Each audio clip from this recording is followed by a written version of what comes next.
আমার নবী ইহুদিকেও সম্মান দিতে কার্পণ্য করে নাই। আওয়াজ করে বলেন আল্লাহু আকবার। উহুদের ময়দানে 70 জন মুসলমান শহীদ হলো। এই ইহুদি সেও মুসলমানের পক্ষে যুদ্ধ করে নিহত হলো। সুবহানাল্লাহ বলেন। মুসলিমদের লাশ যখন নিয়ে আসা হলো, এই মুখাইরিকের লাশও নিয়ে আসা হলো।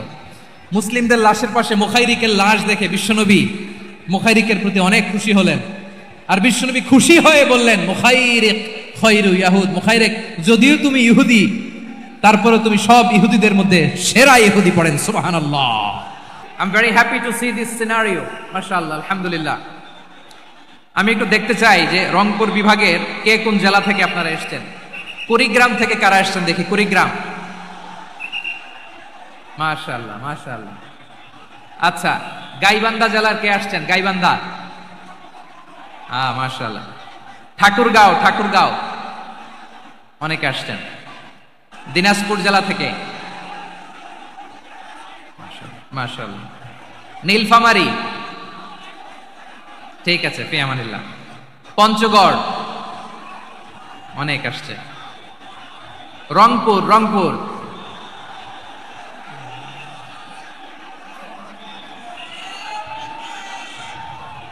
মাশাআল্লাহ মাশাআল্লাহ মাশাআল্লাহ, ঠিক আছে। লালমনিরহাটের কারা দেখি? লালমনিরহাট,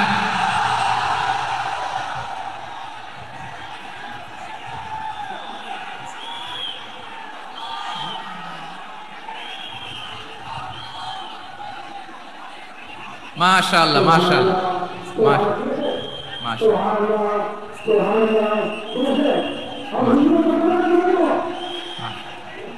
ঠিক আছে ঠিক আছে। আচ্ছা, এই রংপুর বিভাগের বাইরে থেকে অন্য জেলার কারা কারা আসছেন দেখি? তাও আছে অনেকে, মাশাআল্লাহ, ঠিক আছে ঠিক আছে। আজকের প্রোগ্রামে উপস্থিত আছেন প্রধান অতিথি হিসেবে অধ্যক্ষ আসাদুল হাবিব দুলু ভাই, সাংগঠনিক সম্পাদক বিএনপি, জাতীয় নির্বাহী কমিটি সভাপতি, জেলা বিএনপি লালমনিরহাট। বিশেষ অতিথি হিসেবে আমাদের অনেক ভাইরা এসছেন, সবাইকে শুকরিয়া জানাই। সভাপতিত্ব করছেন জনাব আব্দুল হাকিম। আইন শৃঙ্খলা বাহিনী, প্রশাসন, ভলান্টিয়ার্স, শুনেছি আমি প্রায় 5000 ভলান্টিয়ার্স আপনারা নিয়োগ দিয়েছেন। আলহামদুলিল্লাহ আলহামদুলিল্লাহ, অনেক গোছালো প্রোগ্রাম। আমার প্রাণ ঢালা ভালোবাসা জানবেন, আমার হৃদয়ের গহীন থেকে ভালোবাসা নিবেন, শুভেচ্ছা জানবেন সবাই। ঠিক আছে ঠিক আছে। প্রিয় ভাইরা, আমরা কাল বিলম্ব না করে মূল আলোচনায় চলে যেতে চাই। আজকে যে টপিকের উপর আমি কথা বলবো, টপিকটা হচ্ছে peaceful coexistence and communal harmony, শান্তিপূর্ণ সহাবস্থান এবং সাম্প্রদায়িক সম্প্রীতি। আমাদের বাংলাদেশে সাম্প্রদায়িক সম্প্রীতি আছে না নাই? আবহমান কাল থেকে আমরা মুসলিম, হিন্দু, বৌদ্ধ, খ্রিস্টান, পাহাড়ি, নৃগোষ্ঠী মিলেমিশে একাকার, আমরা সবাই মিলে বাংলাদেশ। আওয়াজ করে বলেন ঠিক কিনা? আমাদের পারস্পরিক সম্প্রীতি, ভালোবাসা, সৌহার্দ্যপূর্ণ আচরণ, বোঝাপড়া, এটা বেশ মজবুত, বেশ মজবুত। তবে মাঝে মাঝে আমাদের এই সম্প্রীতির ভেতরে অনেকে ফাটল ধরাতে চায়। আমরা যে সুখে আছি, শান্তিতে আছি, এটা অনেকের ভালো লাগে না, ঠিক কিনা বলেন? আমাদের মধ্যে সাম্প্রদায়িক সম্প্রীতি, সৌহার্দ্যপূর্ণ আচরণ, ভালোবাসা, এটা আবহমান কাল ধরে আছে। তার প্রমাণ, আমরা তাফসিরুল মাহফিলের আয়োজন করলে আমাদের হিন্দু ভাইরা ডিস্টার্ব করে না, ঠিক কিনা? এবং আমি যদি বলি হাত তোলেন, হিন্দু ধর্মের কারা কারা এসেছেন, কত শত কত হাজার যে হাত উঠবে, আপনি অবাক হয়ে যাবেন। আমি চাচ্ছি না হাত উঠাতে। খুলনাতে সর্বশেষ যে আমি প্রোগ্রাম করে গেলাম, সেখানে কয়েকশো হিন্দু ভাই আসছে আমাদের আলোচনা শুনতে, আলহামদুলিল্লাহ। অনেক বৌদ্ধরা আসে, অনেক খ্রিস্টানরা আসে। এবার সফরেও অনেক হিন্দু ভাইরা আমার সাথে দেখা করেছে, তারা বলেছে হুজুর আমরা আপনার আলোচনা শুনি, আলহামদুলিল্লাহ বলেন। So it's our responsibility to present our religion to our non-Muslim brothers and sisters. আমাদের অমুসলিম ভাই বোনদের কাছে ইসলামের সৌন্দর্য তুলে ধরা, এটা আমাদের দায়িত্ব। We all are the ambassador of Islam. আমরা প্রত্যেকে দায়িত্বশীল, আমরা প্রত্যেকে এক একজন ইসলামের অ্যাম্বাসেডর, আলহামদুলিল্লাহ বলেন। এজন্য এমন ভাবে দ্য বিউটি অফ ইসলাম, ইসলামের সৌন্দর্য আমাদেরকে ফুটিয়ে তুলতে হবে, যাতে করে নন মুসলিমরা শাহাদা পড়ে, কালিমা পড়ে মুসলমান হয়ে যায়। অনেক নন মুসলিম ভাই বোন আমাদের হাতে শাহাদা পড়ে, কালিমা পড়ে মুসলমান হয়েছে অনেক। সো আমরা যেন ইসলামের বিউটিটাকে তুলে ধরতে পারি, এবং এই যে সম্প্রীতি, এটাকে যেন আমরা অটুট রাখতে পারি। আদতে আদতে বাংলাদেশের ইতিহাস বলে আমাদের দেশে কোনো দাঙ্গা নাই, আছে? লালমনিরহাটের ভাইয়ের আওয়াজ করে বলেন, আমাদের দেশে হিন্দু মুসলিম দাঙ্গা আছে? আমরা ভাই ভাই, আওয়াজ করে বলুন তো, আমরা কি ভাই ভাই? কিন্তু কিছু দুষ্ট লোক আছে, তারা আমাদের সম্পর্কের মধ্যে ফাটল ধরাতে চায়, ঠিক কিনা বলেন? মাঝে মাঝে ঝগড়া লাগাতে চায়। দেখবেন পত্রপত্রিকা দেখা যায় বিভিন্ন ধর্মীয় উপাসনালয়গুলোতে হামলা চালানো হয়, এগুলো রাজনৈতিক উদ্দেশ্য প্রণোদিত, এগুলোর সাথে ইসলামের কোনো সম্পর্ক নাই। এজন্য এই দুর্বৃত্তদের ব্যাপারে আমাদের সাবধান থাকতে হবে। আমরা সবসময় যেমনি ঐক্যবদ্ধ, ইউনাইটেড, আমরা যদি এরকম ইউনাইটেড থাকি, এই সমস্ত দুর্বৃত্তদের কালো হাত ভেঙে দিতে আমাদের 1 ঘন্টাও লাগবে না। চিল্লায় বলো ঠিক কিনা? আমরা সংঘবদ্ধ থাকবো। এই যে আমাদের পিসফুল কো এক্সিস্টেন্স, শান্তিপূর্ণ সহাবস্থান। হিন্দুরা পূজা করে, যেদিন হিন্দুদের পূজা অনুষ্ঠান, আমরা ওই দিন তাফসির মাহফিল করি না, ঠিক কিনা বলেন? যেদিন আমাদের তাফসিরুল কোরআনের প্রোগ্রাম, ওই দিন আমাদের হিন্দু ভাইরা ডিস্টার্ব করে না। সুবহানাল্লাহ। হিন্দুদের পূজা অনুষ্ঠানে মাদ্রাসার ছাত্র যে পাহারা দেয়, গোটা বিশ্বে এরকম দৃষ্টান্ত নজির বিরল, ঠিক কিনা বলেন? আইন শৃঙ্খলা বাহিনীর পাশাপাশি মাদ্রাসার ছাত্ররা যে সেখানে পাহারা দেয়, গোটা পৃথিবীতে এই দৃষ্টান্ত আপনি পাবেন। মাদ্রাসার ছাত্ররা, তারা তো কোরআনের ধারক, তারা হাদিসের ধারক, তারা কেন মন্দির পাহারা দিবে? এই সম্প্রীতিকে ধরে রাখার জন্য, এই সৌহার্দ্যকে ধরে রাখার জন্য, আমাদের পারস্পরিক ভালোবাসাকে অটুট রাখার জন্য। আওয়াজ করে বলতে হবে ঠিক কিনা? এখন বলেন, আমাদের এই ভালোবাসা অটুট থাক, আমরা চাই কি চাই না? আমরা হিন্দু মুসলিম মিলেমিশে শান্তিপূর্ণ সহাবস্থান, সাম্প্রদায়িক সম্প্রীতি। লালমনিরহাটের ভাইয়ের আওয়াজ করে বলুন, এই সাম্প্রদায়িক সম্প্রীতি আমরা চাই কি চাই না? আল্লাহ এই দেশকে তুমি বরকতময় করো, বাংলাদেশকে তুমি শান্তিময় করো। আওয়াজ করে সবাই বলেন আমিন। এই জায়গাটাতে সামান্য একটু আওয়াজ হচ্ছিল, এটাও থেমে গেছে। আলহামদুলিল্লাহ, আলহামদুলিল্লাহ। এখন একেবারে everything is in my control. মাশাআল্লাহ। ঠিক আছে, আমি মূল আলোচনায় যাই। প্রিয় ভাইরা, আমি বলেছিলাম আমার আলোচনার বিষয় হচ্ছে শান্তিপূর্ণ সহাবস্থান, সাম্প্রদায়িক সম্প্রীতি। আমরা দেখব ইসলাম আমাদেরকে কি কি দিক নির্দেশনা দেয়। শান্ত হইতে হবে। খরগোশের কানের মতো কান দুটো আমার দিকে করে রাখেন। আমি এখনো উঠে যাব, হাত নাড়ায় লাভ নাই, আমি উঠে যাব। তাকায় থাকো আর কান খাড়া, আওয়াজ হবে না। হ্যাঁ, মাশাআল্লাহ, মাশাআল্লাহ, ঠিক আছে। আমরা দেখবো যে রাসূল সাল্লাল্লাহু আলাইহি ওয়াসাল্লাম এই পিসফুল কোএক্সিস্টেন্সের জন্য আমাদের কি শিখিয়েছেন, কি কি গাইডলাইন দিয়েছেন। আমরা 1, 2, 3, 4 করে এগুলো আপনাদের সাথে শেয়ার করব। আমি আপনাদের খেদমতে সূরাতুল আনআমের 108 নম্বর আয়াত তেলাওয়াত করেছি। এখানে আল্লাহ রাব্বুল ইজ্জা ওয়াল জালাল তিনি ইরশাদ করছেন, ওয়ালা তাসুব্বুল্লাযীনা ইয়াদউনা মিন দুনিল্লাহি ফায়াসুব্বুল্লাহা আদওয়ান বিগাইরি ইলম কাযালিকা যায়্যান্না লিকুল্লি উম্মাতিন আমালাহুম থুম্মা ইলা রাব্বিহিম মারজিউহুম ফায়ুনাব্বিউহুম বিমা কানু ইয়ামালুন। রব্বুল আলামিন বলেন, গোলাম ও আমার ইমানদার বান্দারা শোনো শোনো, ও আমার বিশ্বাসী বান্দারা শোনো শোনো,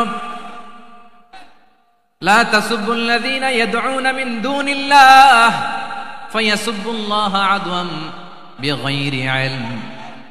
ও আমার বিশ্বাসী বান্দারা, যারা আল্লাহকে ব্যতি রেখে, আল্লাহকে বাদ দিয়ে অন্য উপাস্যকে ডাকে, দেবীর পূজা করে, দেবতাদের পূজা করে, তোমরা খবরদার তাদের গালি দিও না। আওয়াজ করে বলেন, কি দিও না? আল্লাহ বলেন, ও বিশ্বাসীরা শোনো, যারা আল্লাহকে বেছে রেখে দেব দেবীর পূজা করে, অন্য উপাস্যের পূজা করে, তাদেরকে ডাকে, ওই দেবতাদেরকে তোমরা গালি দিও না। যদি ওই দেবতাদেরকে গালি দাও, তাহলে ভুলবশত, শত্রুতাবশত তারা তোমাদের রব আল্লাহকে গালি দেবে, ঠিক কিনা? তোমরা যদি তাদের দেবতাদের গালি দাও, ওরা রেগে তোমার আল্লাহরে গালি দিবে, তাহলে আল্লাহরে গালি খাওয়ানোর কারণ হয়ে গেলাম আমি, ঠিক কিনা বলেন? রব্বুল আলামিন বলেন, খবরদার বিশ্বাসীরা, আল্লাহ ছাড়া যারা অন্যান্য উপাস্যদেরকে ডাকে, দেবতাদেরকে ডাকে, তাদেরকে তোমরা গালি দিও না। ওই সমস্ত দেবতাদেরকে যদি তোমরা গালি দাও, তাহলে তারা আল্লাহকে গালি দিবে, ঠিক কিনা বলে? আমরা দেবতাদের গালি দিলে ওরা আল্লাহকে গালি দিবে। রব্বুল আলামিন বলেন, খবরদার দেবতাদেরকে গালি দিও না। তাহলে ওরা তোমার রব আল্লাহরে গালি দেবে। প্রতিটি জাতির জন্য তাদের কাজকে আমি আল্লাহ সুশোভিত করে রেখেছি, তারা সবাই একদিন আমার কাছেই ফিরে আসবে।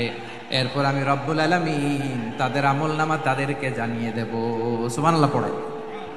প্রিয় ভাইরা, আল্লাহ তাআলা বলেছেন খবরদার গালি দিও না। আদেশটা কার? আওয়াজ করে বলেন তো। হিন্দুদের দেবতা দেবদেবীদেরকে গালি দেওয়া যাবে না। আওয়াজ করে বলুন প্রিয় ভাইরা, এই আদেশটা কার? এই আপনাদের গলার আওয়াজ। অন্য ধর্মের দেবতাদেরকে যে গালি দেওয়া যাবে না, এই আদেশটা কার?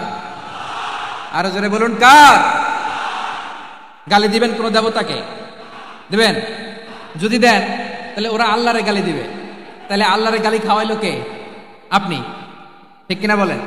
আমি আল্লাহকে গালি খাওয়ানোর কারণ হলাম, কারণ আমি যদি গালি না দিতাম ওরা আমার রবকে গালি দিত না। আওয়াজ করে বলেন ঠিক কিনা? তাহলে প্রিয় ভাইয়েরা, ইসলাম আমাদেরকে শিখায়, সূরাতুল আনআমের 108 নম্বর আয়াত থেকে আমরা বুঝলাম কোন ধর্মকে ছোট করা যাবে না। অন্য ধর্মকে ছোট করা মানে ইসলামকে ছোট করা। অন্য ধর্মের দেবতাকে গালি দেওয়া মানে আল্লাহকে গালি খাওয়ানো। আওয়াজ করে বলেন ঠিক কিনা? খবরদার, এটা করা যাবে না। আর অন্য ধর্মের দেবতাকে যদি আপনি গালি দেন, ওরা ইসলাম থেকে দূরে সরে যাবে। যাও ইসলামের প্রতি আকৃষ্ট হয়েছিল আর কোনোদিন ইসলামের ধারে কাছে আসবে না। আওয়াজ করে বলেন ঠিক কিনা? এজন্য কখনো কোনোদিন অন্য ধর্মের দেবতাদেরকে গালি দেওয়া যাবে না। অন্য ধর্মের কোন দেবতাদেরকে আমরা গালি দিব না, গালি দিব না, বরং ইসলামের beauty, the beauty of Islam, ইসলামের সৌন্দর্যকে আমরা তুলে ধরবো। আমরা যদি বিশ্বনবী সাল্লাল্লাহু আলাইহি ওয়াসাল্লামের জীবনের দিকে তাকাই, তাহলে আমি দেখব বিষ্ণু ইসা ইসলাম মক্কাতে কিংবা মদিনাতে অন্য ধর্মের লোকদের সাথে খুব পিসফুলি লাইফ লিড করেছেন। হোক মুশরিক, হোক খ্রিস্টান, হোক ইহুদি, বিশ্বনবী সবার সাথে মিলেমিশে ছিলেন। আলহামদুলিল্লাহ বলেন। ইসলাম হচ্ছে পিসফুল রিলিজিয়ান। অন্য ধর্মের প্রতি সহনশীলতার সবক ইসলাম আমাদেরকে দেয়। কিন্তু প্রতিটি মুসলিমের এটা মনে রাখতে হবে, আল্লাহর কাছে পছন্দনীয় গ্রহণযোগ্য ধর্ম জীবনাদর্শ একটি, সেটা হচ্ছে ইসলাম। আওয়াজ করে বলেন সেটা কি? লালমনিরহাটের ভাইরা আওয়াজ করে বলুন, আল্লাহর কাছে মনোনীত ধর্ম একটি, সেটা কি? এজন্য রব্বুল আলামিন বলেন ইন্নাদ-দীনা ইনদাল্লাহিল ইসলাম, আল্লাহর কাছে মনোনীত গ্রহণযোগ্য অ্যাকসেপ্টেড ধর্ম মতাদর্শ একটা, সেটা হলো ইসলাম। ইসলাম ছাড়া অন্য কোন ধর্ম যদি কেউ তালাশ করে, তার ওই ধর্ম আল্লাহ গ্রহণ করবে না। ওমাই ইয়াবতাগি গায়রাল ইসলামি দীনান ফালাই ইউকবালা মিন ওয়া হুয়া ফিল আখিরাতি মিনাল খাসিরিন।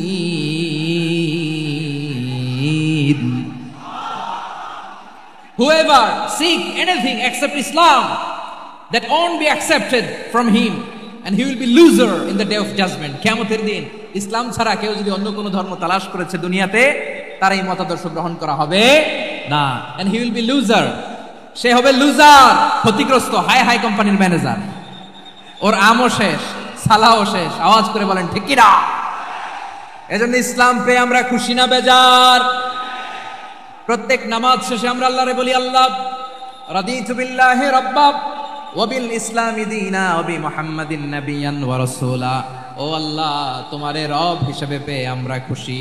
ও আল্লাহ, ইসলামকে ধর্ম হিসেবে পেয়ে আমরা খুশি। বিশ্বনবীকে আমাদের রাসূল পেয়ে আমরা খুশি। ঠিক কিনা বলে? ইসলাম ছাড়া অন্য কোনো ধর্ম আমরা গ্রহণ করব না। ঠিক কিনা বলেন? আল্লাহর কাছে অ্যাকসেপ্টেড রিলিজিয়ান একটা, সেটা ইসলাম। তো বিশ্বনবী সাল্লাল্লাহু আলাইহি ওয়াসাল্লাম মক্কাতে কিংবা মদিনাতে খুব পিসফুলি এক্সিস্ট করেছেন, যে কোনো ধর্মের সাথে মিলেমিশে চলেছেন। তার প্রমাণ আমরা যদি রাসূল সাল্লাল্লাহু আলাইহি ওয়াসাল্লামের বায়োগ্রাফির দিকে তাকাই, তাহলে দেখব তিনি মুশরিকদের সাথে পিস ট্রিটি করেছেন, শান্তি চুক্তি, পিস ট্রিটি, পিস এগ্রিমেন্ট। আপনারা হুদাইবিয়ার সন্ধির নাম শুনেছেন? আমার লালমনিরহাটের কলিজার টুকরা ভাইয়েরা, হুদাইবিয়ার সন্ধির নাম আপনারা শোনেন নাই? 6ষ্ঠ হিজরিতে বিষ্ণু ইসা ইসলাম মুশরিকদের সাথে এই ট্রিটি করেছেন, চুক্তি। কাদের সাথে? মুশরিকদের সাথে। আমরা তো মুসলমান বসতে পারি না। আমরা দুই মুসলিম ভাই একসাথে বসে চা খেতে পারি না, গল্প করতে পারি না। বিষ্ণু ইসা ইসলাম মুশরিকদের সাথে ট্রিটি করেছেন, হুদাইবিয়ার সন্ধি। এই সন্ধির আগে মক্কা থেকে কেউ মদিনায় যেতে পারে না, মদিনা থেকে কেউ মক্কায় যেতে পারে না। কিন্তু এই সন্ধির পরে ট্রাফিক স্বাভাবিক হয়ে গেল। মক্কার লোকেরা মদিনায় আসতে পারে, মদিনার লোকেরা মক্কায় আসতে পারে। এটাকে বলে সুলহে Hudaybiyyah, the peace agreement of Hudaybiyyah, শান্তি চুক্তি। আমরা পৃথিবীতে এখন অনেক শান্তি চুক্তির নাম শুনি, এগুলো সব the piece treaty of Hudaibiya থেকে কপি করা। আল্লাহু আকবার।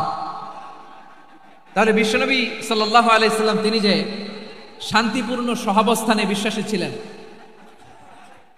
মুসলমানেরা যে অন্য ধর্মের প্রতি সহনশীল তার প্রমাণ হচ্ছে এই পিস ট্রিটি।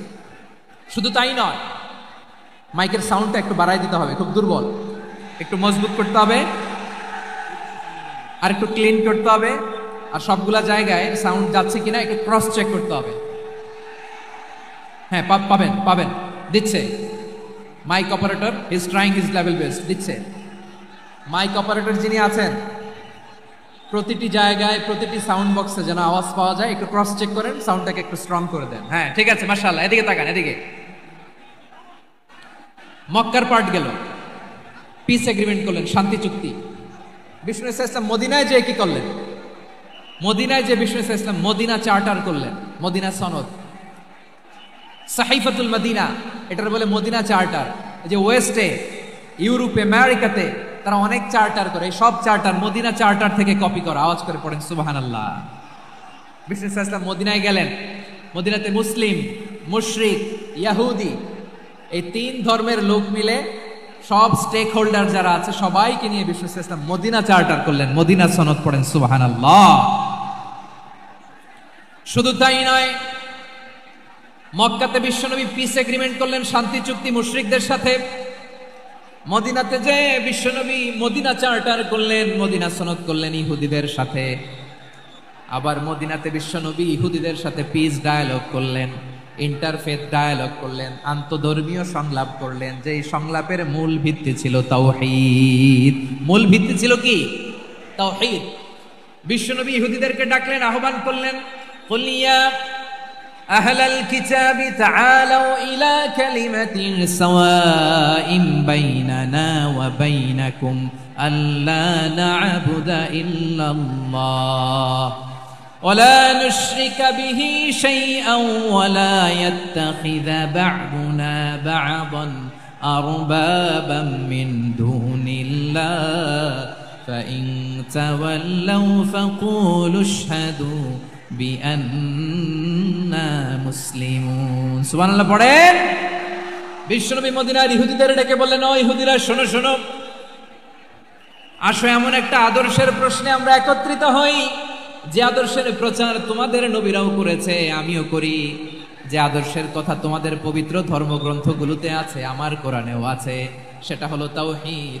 আমরা এক আল্লাহ ছাড়া কারো ইবাদত করব না, আল্লাহর সাথে কাউরে শরীক করব না, আল্লাহ ছাড়া কাউরে রব মানব না। পড়েন সুবহানাল্লাহ। তাহলে আমার প্রিয় লালমনিরহাটের ভাইরা, মদিনাতে যে তিনি মদিনা চার্টার করলেন, মদিনা সনদ, পিস ডায়ালগ করলেন, শান্তির সংলাপ, ইন্টারফেথ ডায়ালগ করলেন, আন্তধর্মীয় সংলাপ, যার ভিত্তি ছিল তাওহীদ। সুবহানাল্লাহ পড়েন। তাহলে অন্য ধর্মের প্রতি সব সময় ইসলাম সহনশীল, টলারেন্স।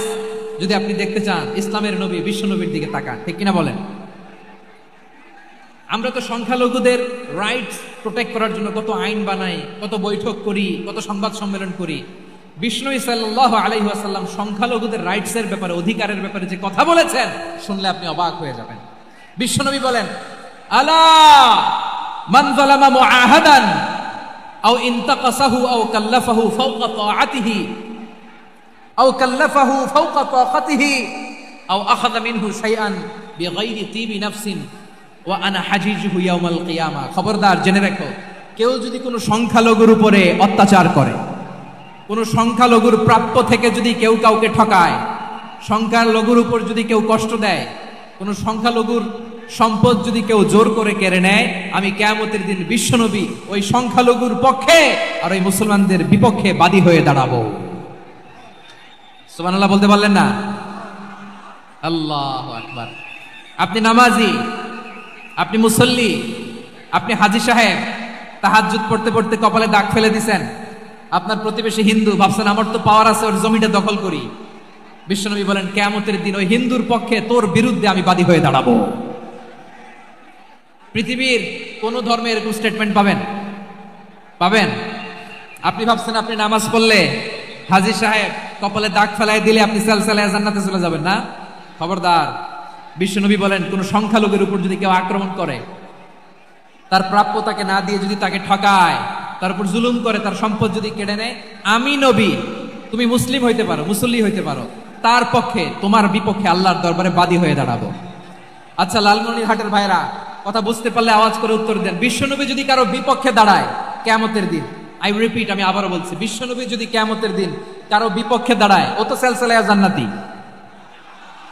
তাই না? জান্নাতি না? যে নবীর সুপারিশ ছাড়া জান্নাতের গেটও দেখা যাবে না, ওই নবী যদি বলে তোর বিপক্ষে আমি বাদী হয়ে দাঁড়াবো, ওই জান্নাতে আর ঢোকার কোনো সুযোগ আমাদের থাকবে? এখানেই শেষ না আমার প্রিয় লালমনিরহাটের ভাইয়েরা, এখানেই শেষ নয়। বিশ্বনবী বলেন, মান কাতালা মুআহাদান, বুখারীর বর্ণনা, মান কাতালা মুআহাদান লাম ইয়ারাহ রাইহাতাল জান্নাহ। কেউ যদি, কোন মুসলিম যদি অন্যায়ভাবে কোনো সংখ্যালঘুকে হত্যা করে, কোনো হিন্দুকে হত্যা করে, কোনো বৌদ্ধরে হত্যা করে, অন্যায়ভাবে কোনো মুসলিম যদি কোনো সংখ্যালঘুরে হত্যা করে, জান্নাতে যাওয়া তো দূরের কথা, ওই মুসলিম জান্নাতের ঘ্রাণও পাবে না। সেই বুখারীর বর্ণনা, মান কাতালা মুআহাদান লাম ইয়ারাহ রাইহাতাল জান্নাহ ওয়া ইন্না রিহাহা লা ইউজাদু মিন মাসিরাতি 40 আমা। যে জান্নাতের ঘ্রাণ 40 বছর দূরের রাস্তা থেকেই পাওয়া যায়। সুবহানাল্লাহ পড়েন। প্রিয় ভাইরা, এখান থেকে জান্নাতে পৌঁছতে লাগবে 40 বছর। এত দূর কত বছর? সবাই বলেন কত বছর? এখান থেকে জান্নাতে পৌঁছতে লাগবে 40 বছর। এত দূরে থাকতেই জান্নাতের ঘ্রাণ আপনার নাকে এসে ধাক্কা মারবে। বিষ্ণুই বলেন, যে ব্যক্তি কোন সংখ্যালঘুকে হত্যা করে, জান্নাতের ঘ্রাণ তো পাবেই, জান্নাতে তো ঢুকতে পারবেই না, জান্নাতের ঘ্রাণও তার নাকে লাগবে না। পড়েন না আউযুবিল্লাহ। তাহলে সংখ্যালঘুদের ব্যাপারে ইসলামে অধিকার দেয়া আছে না নাই? লালমনিরহাটের ভাইয়ের আওয়াজ করে বলেন, আমার সংখ্যালঘু হিন্দু ভাইদের রাইটস, অধিকার আমাদের ইসলামে প্রোটেক্টেড আছে না নাই? এখানেই শেষ না। বিষ্ণু ইসলাম আপনার অমুসলিম প্রতিবেশীর সাথে ভালো আচরণ করতে বলেছে। আমাদের হয় না এটা মুসলিম পাড়া, ওটা বৌদ্ধ পাড়া, হয় না? অনেক সময় হয় না এটা আমাদের মুসলিম পাড়া, ওইটা হিন্দু পাড়া, এরকম আছে না নাই? লালমনিরহাটে নাই না? আছে? হিন্দু যদি আপনার প্রতিবেশী হয় কি করবেন? ওরে কষ্ট দিবেন নাকি? কেন? ও তো হিন্দু, ও তো আমার আল্লাহরে ডাকে না, ওরে কষ্ট দিলে যায় যাবে না? খবরদার। বিষ্ণু ইসলাম বলেন, মান কানা ইউমিনু বিল্লাহ ওয়াল ইয়াউমিল আখির ফালিউকরিম জারাহ। যে আল্লাহ বিশ্বাস করে আর আখিরাতে বিশ্বাস করে, সেজন্য প্রতিবেশীর সাথে ভালো আচরণ করে। সুবহানাল্লাহ। কলিজা জুড়ায় যায় না আমার নবীর কথাগুলো শুনলে? যে আল্লাহ বিশ্বাস করে, যে আখিরাতে বিশ্বাস করে, সেজন্য প্রতিবেশীর সাথে ভালো আচরণ করে। এখানে বলছে মুসলিম প্রতিবেশী বলছে, নামাজি প্রতিবেশী বলছে, আল্লাহওয়ালা প্রতিবেশী বলছে না। প্রতিবেশী আস্তিক হোক নাস্তিক হোক, প্রতিবেশী মুমিন হোক মুশরিক হোক, প্রতিবেশী হইলেই তার সাথে ভালো আচরণের দরকার আছে না নাই? আমার প্রিয় লালমনিরহাটের ভাইয়েরা, বিষ্ণু ইসলাম ওনার ইহুদি প্রতিবেশীদের দেখাশোনা করতেন। আওয়াজ না শোনা যাক, আমারও তো দেখা যায়, আমারও তো দেখা যায়। তাকায় থাকেন, তাকায় থাকলে সওয়াব হবে। কোরআনের কথা যেখান থেকে হয় এদিকে তাকায় থাকলেই বরকত। তাকায় থাকেন।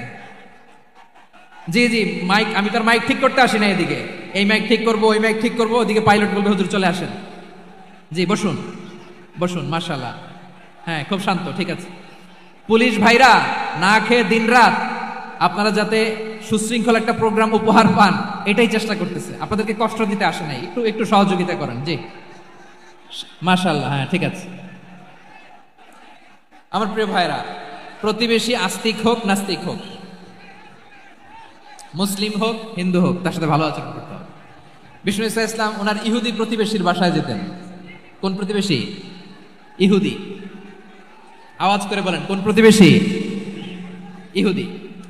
এক ইহুদি কিশোর বিষ্ণু ইসলামের খেদমত করতে, ইহুদি ছেলে আমার নবীর খেদমত করতো। তারা ছিল নবীর প্রতিবেশী। তো অনেকদিন হয় ইহুদি ছেলেটা আসে না। বিষ্ণুনবী খোঁজ দিলেন, ঘটনা কি? একটা ইহুদি ছেলে না আমার খেদমতে আসতো, ছেলেটা কই? খোঁজ নিয়ে জানলেন ছেলেটা অসুস্থ। বিষ্ণু ইসলাম ওই ইহুদির বাড়িতে চলে গেলেন ওই ছেলেটাকে দেখা করার জন্য, ভিজিট করার জন্য। সুবহানাল্লাহ পড়বেন না? গেলেন, যে দেখে ইহুদি ছেলেটা মুমূর্ষ, যান যান যায় যায় ভাব, বিছানায় পড়ে আছে, তার বাবা দাঁড়ানো। বিশ্বনবী তার মাথার পাশে বসলেন, মাথায় হাত বুলিয়ে দিলেন, আর ছেলেটাকে বললেন, আসলিম, হে ইহুদি ছেলে, আসলিম, ইসলাম ধর্ম গ্রহণ করো। তো ছোট্ট ছেলে ভাবে আমরা ইহুদি, এখন ইসলাম ধর্ম গ্রহণ করলে আব্বা যদি বকা দেয়, ফানাযারা ইলা ওয়াজহি আবি, ছেলেটা তার বাবার চেহারার দিকে তাকালো, দেখি আব্বা কি কয়। আব্বা যদি বলে তাইলে ইসলাম ধর্ম গ্রহণ করবে। ইহুদি ছেলেটা তার বাবার দিকে যখন তাকালো, ওর বাবা বলে, আতিয়া আবুল কাসিম, আবুল কাসিম যা বলে তাই করো। আবুল কাসিম হচ্ছে বিষ্ণু ইসলামের একটা কুনিয়াত, উপনাম। আমার রাসূলের বড় ছেলের নাম ছিল কাসেম। যেমন দেখবেন আমাদের এলাকায় কারো ছেলের বড় ছেলের নাম যদি হয় আব্দুল্লাহ, এরা আব্দুল্লাহর বাপ বলে ডাকে। কারো বড় মেয়ের নাম যদি হয় ফাতেমা, এরা কি ডাকে? ফাতেমার বাপ বলে না? তো বিষ্ণু ইসলামের বড় ছেলের নাম ছিল কাসেম। ইহুদি বাবা বলল, আতিয়া আবুল কাসেম, আবুল কাসেম যা বলে তাই শোনো, মানে মোহাম্মদ যা বলে তাই শোনো। এই কথা শুনে ছেলে সাহস পাইছে, ছেলে আবার পড়তে আরম্ভ করলো, আশহাদু আল্লাহ ইলাহা ইল্লাল্লাহ ওয়া আশহাদু আন্না মুহাম্মাদার রাসূলুল্লাহ, পড়েন আল্লাহু আকবার। বিশ্বনবীর আহ্বান শুনে ওই আহ্বানে সাড়া দিয়ে ইহুদি ছেলে শাহাদা পড়ে মুসলমান হয়ে গেল। তার হৃদয়টারে ইমানের নূর দিয়ে আলোকিত করে দিল কে? প্রিয় ভাইরা, এবার রাসূল সাল্লাল্লাহু আলাইহি ওয়াসাল্লাম বের হয়ে আসলেন ঘর থেকে, আর বললেন, আলহামদুলিল্লাহিল্লাযী আনকাযাহু মিনান নার, প্রশংসা সে আল্লাহর, যে আল্লাহ জাহান্নামে চলে যাচ্ছিল প্রায় এমন একটা লোককে মুহূর্তের মধ্যে কালিমায়ে শাহাদাতের বদৌলতে জান্নাতি বানায় দিলেন। আওয়াজ করে পড়েন সুবহানাল্লাহ। এই হাদিস থেকে আমরা কি শিখলাম? What is the moral of the story? এক নম্বর স্টোরি হলো, প্রতিবেশী ইহুদি হোক হিন্দু হোক, যাবেন, সুসম্পর্ক রাখবেন, উপহার দিবেন, বিপদে পাশে দাঁড়াবেন, তাইলেই তো আপনাদের প্রতি, মুসলমানদের প্রতি তারা আকৃষ্ট হবে, ঠিক কিনা বলেন? আপনি যদি হিন্দুদের সাথে বৌদ্ধদের সাথে নাই মিশেন, নাস্তিকের কাছে নাই যান, তো ইসলামের সৌন্দর্যটা ওরা বুঝবে কেমনে? আমার অনেক হিন্দু পরিচিত ভাই আছে, ওরা আমাদের ইফতারির প্রোগ্রামে এসে একসাথে ইফতারি করে। অনেক মদখোর আমার সাথে বসে একসাথে ডিনার করে, হাফ প্যান্ট পরা, গলায় স্বর্ণের চেইন, হাতে স্বর্ণের ব্রেসলেট, আইসা আমার সাথে ডিনার করছে, আছে এরকম। গাঁজাখোর, আমি বলে আসো, welcome, welcome to my dinner, আসো বসো, বসলেই তো আমি ওর ডিএনএ, চিন্তার ডিএনএ চেঞ্জ করে দেওয়ার সুযোগ পাবো, চিল্লায় বলো ঠিক কি না? আসতে হবে আমার কাছে। Hour door is open, the door of Islam is open 24/7। সব সময় আমাদের ইসলামের দরজা আমার অমুসলিম ভাইদের জন্য খোলা আছে না নেই? এই হাদিস থেকে দুইটা শিক্ষা। এক নম্বর শিক্ষা, প্রতিবেশী মুসলিম হোক অমুসলিম হোক, যান, অসুস্থ হইলে একটু আপেল নিয়ে যান, আঙ্গুর নিয়ে যান, কমলা নিয়ে যান, তাদের সাথে ভালো আচরণ করেন। ইসলামের বিউটি দেখে, সৌন্দর্য দেখে অবাক হবে, নসিব ভালো হলে কোনোদিন কালিমা পড়ে মুসলমান হয়ে যাবে, ঠিক কিনা বলেন? তাহলে অমুসলিমের সাথে ভালো সম্পর্ক। বিশ্বনবী ইহুদির বাড়িতে গেলেন, ইহুদির বাড়ি, আর আমার মুসলমান ভাই আমার কাফের বলে, এরকম আছে না নাই? মুসলিম মুসলিমরা দেখতে পারে না, সহ্য করতে পারে। বিশ্বনবী সাল্লাল্লাহু আলাইহি ওয়াসাল্লাম ইহুদির বাড়িতে গেলেন, এটা একটা শিক্ষা। আরেকটা শিক্ষা হলো, ভাইরা ধাক্কা মারে এসে সামনে এসে কি লাভ? প্রোগ্রাম তো শেষ হচ্ছে, এখনই শেষ হচ্ছে। তো এই যে আমাদের বকশি ভাই ওয়াদা নিল, হাত তোলালো, মিম বলে এত কথা বললো, তো আমি জেলায় জেলায় যে খালি হাত নাড়াই তোমাদের জন্য নাকি? হ্যাঁ, হাত নাড়াই শুধু, এই ধাক্কাইতে ধাক্কাইতে এদিকে এসে হাত নাড়াইতেছে, হয়েছে তো, দেখলাম তো, ঠিক আছে, মাশাআল্লাহ, অনেক সুশৃঙ্খল, অন্যান্য যে কোনো জেলার জন্য সুশৃঙ্খল। আমার দিকে তাকাও, আমার দিকে তাকাও, ঠিক আছে, এই যে দাঁড়িয়ে আছে, একটা ছেলে নড়ে না, দেখছেন? মাশাআল্লাহ মাশাআল্লাহ মাশাআল্লাহ। হ্যাঁ, এইভাবেই। আর কয়েকটা মজাদার কথা আছে, শোনো। এই হাদিস থেকে আমাদের শিক্ষা হলো, আমার প্রতিবেশী যেই ধর্মের হোক আমি সম্পর্ক রাখবো। অসুস্থ হলে যাব, কি বলেন ভাইরা? যাবেন না? যাবেন না আপনারা? আচ্ছা, 2 নম্বর শিক্ষা হলো, বিষ্ণু ইসলামের খাদেম ছিল ইহুদি, এতদিন খেদমত করলো, একদিনও বিশ্বনবী ওরে কালিমার দাওয়াত দেয় নাই। কারণ কি? বিশ্বনবী একটা ভালো সময়ের অপেক্ষা করতেছিলেন, প্রপার টাইমিং। দাঈর কাজ হচ্ছে দাঈ ইলাল্লাহ, সে হচ্ছে সুযোগ সন্ধানী। দাঈ সুযোগ খোঁজে, কখন দাওয়াত দিলে ব্যাটে বলে হবে, ঝুপ বুঝে কোপ মারে, ঠিক কিনা বলেন? বিষ্ণু ইসলাম ভালো সময়ের অপেক্ষা করতেছিলেন, দেখি ভালো সময় আসুক আসুক আসুক আসুক। আস্তে আস্তে এমন সময় আসছে, ছেলে এবার মুমূর্ষ। অসুস্থ ব্যক্তির হৃদয় অত্যন্ত নরম থাকে, হসপিটালে যখন কেউ যায় তার হৃদয়টা বড্ড নরম থাকে, মৃত্যুর ভয়ে তার অন্তরটা নরম থাকে, ঠিক কিনা বলেন? এই প্রপার টাইমিং এর অপেক্ষা করতেছিলেন। যখনই টাইমিং পেয়েছেন, দাওয়াত দিলেন, পড়ো লা ইলাহা ইল্লাল্লাহ, সুবহানাল্লাহ পড়েন সবাই। তাহলে ইসলাম অমুসলিম প্রতিবেশীর সাথে ভালো আচরণ করতে বলে। ইসলাম অমুসলিম মাতা পিতার সাথেও ভালো আচরণ করতে বলে। মাতা পিতা যদি অমুসলিম হয় তারা ফেলে দিতে পারবেন? পারবেন? আমার লালমনিরহাটের ভাইরা, অনেক হিন্দু ছেলে আমাদের হাতে শাহাদা পড়ে মুসলিম হয়, কিন্তু ওর মা মুসলমান হয় নাই, বাবাও হয় নাই। এরকম আছে না নাই? তো ও হয়েছে মুসলিম, মা বাপ হিন্দু, এখন মা বাপ কি বাদ? হ্যাঁ, মা বাপ বাদ দেয়া যাবে? যেই মা আপনার 9 মাস 8 মাস পেটে ধারণ করলো, আপনার মায়ের নার ছেঁড়া ধন, আপনি ওই মারে বাদ দিতে পারবেন? যে মায়ের বুকের তাজা দুধ খেয়ে আপনি আজকে বাড়ন্ত তাজা তরতাজা, ওই মারে বাদ দেয়া যাবে? মায়ের এক ধারে দুধের দাম, কাটিয়া গায়ের চাম, পাপুষ বানাইলেও ঋণের শোধ হবে না, এমন দরদি ভাবে কেউ হবে না আমার মাহা গো। মায়ের এক ধারে দুধের দাম, কাটিয়া গায়ের চাম, পাপুষ বানাইলেও ঋণের শোধ হবে না, এমন দরদি ভাবে কেউ হবে না আমার মাহা গো। ঠিক কিনা? মাকে তো বাদ দেওয়া যায় না। وَقَضَى رَبُّكَ أَلَّا تَعْبُدُوا إِلَّا إِيَّاهُ وَبِالْوَالِدَيْنِ إِحْسَانًا। আল্লাহ বলে অবধারিত 2টা ভার্ডিক্ট তোমাদের জন্য, এক আল্লাহর ইবাদত করবা আর মা বাবার প্রতি ইহসান করবা। আদেশটা কার? মা বাবার প্রতি ইহসান করতে হবে। আমার মা হিন্দু হোক ভালো আচরণ করতে হবে, বৌদ্ধ হোক ভালো আচরণ করতে হবে। আমার যে সমস্ত হিন্দু ভাইয়েরা মুসলিম হয়েছে, তোমাদের মা বাবা এখনো মুসলমান হয় নাই, তাদের সাথে ভালো আচরণ করতে হবে। আপনাদের খেদমত নিজে করতে হবে অথবা খেদমতের ব্যবস্থা করাই দিতে হবে। মান্থলি যে খরচ লাগে এটা দিতে হবে। আরে তুমি এখন মুসলিম, তোমার মা বাবা হিন্দু, এখনই তো সুযোগ ইসলামের সৌন্দর্য দেখানো। এখন মা বাবা যদি দেখে আরে এটা হিন্দু থাকতে তো বদমাইশ ছিল, বেয়াদব ছিল, কি এমন ধর্ম সে গ্রহণ করলো যেটা গ্রহণের সাথে সাথে সে পাল্টে গেল? কি এমন ধর্ম সে গ্রহণ করেছে যেটা তার জীবনকে আলোকিত করে দিয়েছে? নসিব ভালো হলে তারাও কালিমা পড়ে মুসলমান হয়ে যাবে। বিষ্ণু ইসা ইসলামের স্ত্রীর নাম ছিল আয়েশা রাদিয়াল্লাহু তাআলা আনহা, আবু বকর রাদিয়াল্লাহু তাআলা আনহুর মেয়ে। আবু বকর রাদিয়াল্লাহু তাআলা আনহুর আরেক মেয়ের নাম হচ্ছে আসমা। কি নাম? দুজনই আবু বকর রাদিয়াল্লাহু তাআলা আনহুর মেয়ে, আসমা আর আয়েশা। নাম দুটো কেমন লাগে? আসমা নামটা কেমন লাগে? আয়েশা নামটা কেমন লাগে? সবার ভালো লাগে নাই? নাম দুটো আপনাদের ভালো লাগে? লালমনিরহাটে অনাগত যদি কন্যা সন্তান হয়, যদি মনে চায় আসমা রেখে দিতে পারবেন, যদি মনে চায় আয়েশা রেখে দিয়ে। দেশে বিদেশে এয়ারপোর্টে রাস্তা ঘাটে শুধু বলে হুজুর একটা নাম দেন, আমার ছেলের একটা নাম দেন, মেয়ের একটা নাম দেন। আমার মনে আছে যশোরের আদ্দিনের মাহফিলে আমি একটা 2টা নাম দিয়েছিলাম।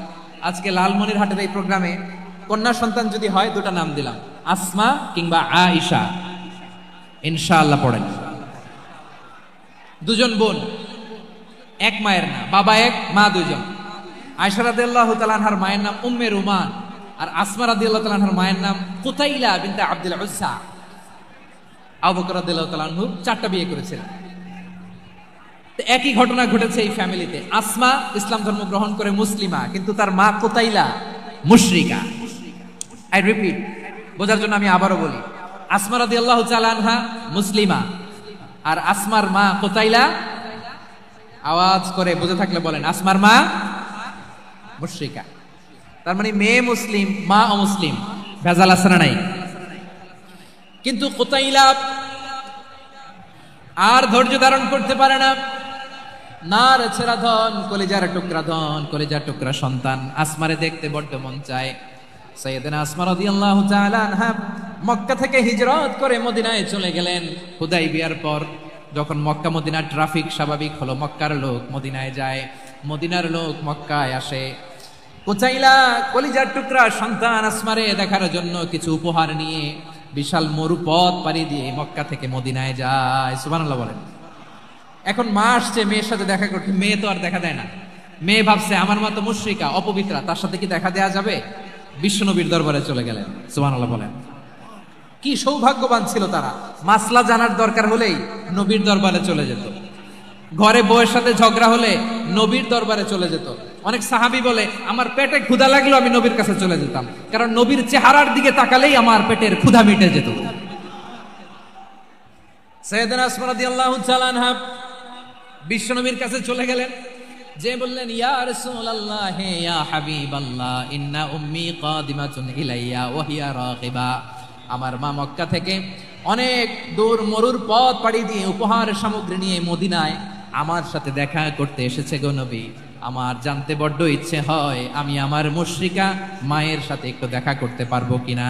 আফা আসিলুহা, আগে যেমনি আমি আমার মায়ের সাথে ভালো আচরণ করতাম, যেমনি আমি আমার মায়ের সাথে সদাচরণ করতাম গো নবী, এখন আমি মুসলিমা মা মুশরিকা, এখনো কি আগের মতো সদাচরণ করতে পারবো নাকি? বিশ্বনবী বললেন নাম সিদিহা, হ্যাঁ রে আসমা, অবশ্যই অবশ্যই, আগে ঠিক যেমন তুমি তোমার মায়ের সাথে ভালো আচরণ করতে এখনো তেমনি আগের মতো ভালো আচরণ করবা।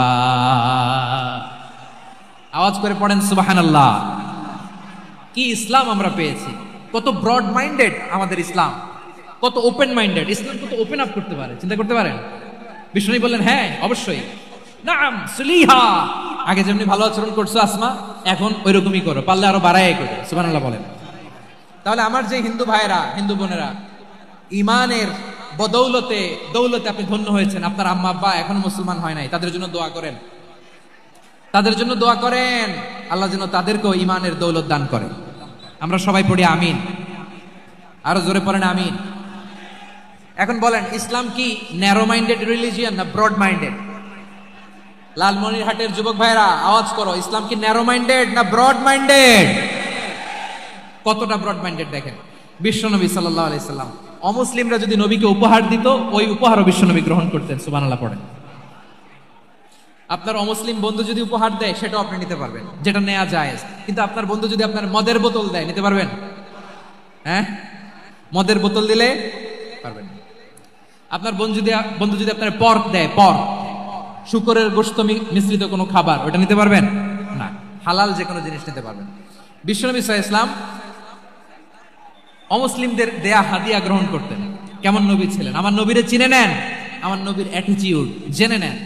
বিশ্বনবী সাল্লাল্লাহু আলাইহি ওয়াসাল্লাম যখন কোনো জনপদে যেতেন, তিনটা অপশন নিয়ে যেতেন। প্রিয় ভাইয়েরা আওয়াজ করে বলতে হবে, কোন জনপদে গেলে আমার নবীর অপশন থাকতো কয়টা? আমার মতো 3 আঙ্গুল উঁচু করে দেখান আর বলুন, আমার নবী কোন জনপদে গেলে কয়টা অপশন নিয়ে যেতেন? 1 নাম্বার অপশন আসলিম তাসলাম। নতুন এলাকায় গেলে বলতেন আসলিম তাসলাম, ইসলাম ধর্ম গ্রহণ করো, শান্তিতে থাকবা, আমার ভাই হয়ে যাবে, আমরা ভাই ভাই। ইসলাম মানো, আমরা ভাই ভাই। অপশন নাম্বার কত? 1। যদি বলে না ইসলাম মানবো না, ওকে, অপশন নাম্বার 2, মুসলিম হওয়ার দরকার নাই, লা ইকরাহা ফিদ্দিন, ইসলামে কোনো বাড়াবাড়ি নাই। খ্রিস্টান আছো থাকো, বৌদ্ধ আছো থাকো, ইহুদি থাকতে চাও থাকো, কিন্তু আমরা যেহেতু রিজিওনাল সুপার পাওয়ার, আমাদের আন্ডারে থাকো, ট্যাক্স দিয়া থাকো, এটার বলে জিজিয়া। আলেম যারা আছেন বুঝবেন, এটার আরবিতে কি বলে? জিজিয়া। You pay us the tax, we will give you the security. তোমরা ট্যাক্স দিবা, আমরা সিকিউরিটি দিব, আমাদের আওতায় থাকবা, কেউ তোমাদেরকে আক্রমণ করতে পারবে না, আমরা নিরাপত্তা দিব। সুবহানাল্লাহ বলেন। এটা অপশন নাম্বার কত? আচ্ছা বুঝে থাকলে বলেন, 1 নাম্বার অপশন কি ছিল? ইসলাম।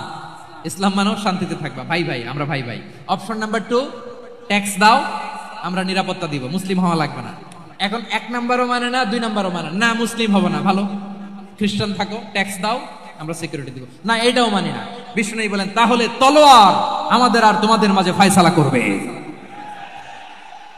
মুসলিমও হবে না, ট্যাক্স দিবা, নিরাপত্তা দিব, আমরা সুপার পাওয়ার, আমাদের আন্ডারে থাকবে, এটাও না। তাহলে তোমাদেরকে তো আমরা বিশ্বাস করতে পারি না, কখন না কখন বিশ্বাসঘাতকতা করো, কার সাথে মিলে হাত মিলাও, তলোয়ার আমাদের মাঝে ফয়সালা করবে। তখন তিনি জিহাদের সশস্ত্র সংগ্রামের ঘোষণা দিতেন। সুবহানাল্লাহ পড়েন। দেখেন পশ্চিমারা জেহাদকে এইভাবে চিত্রায়িত করে না, ওরা জেহাদ বলতে বুঝায় তলোয়ার, হাত কাটো, গলা কাটো না।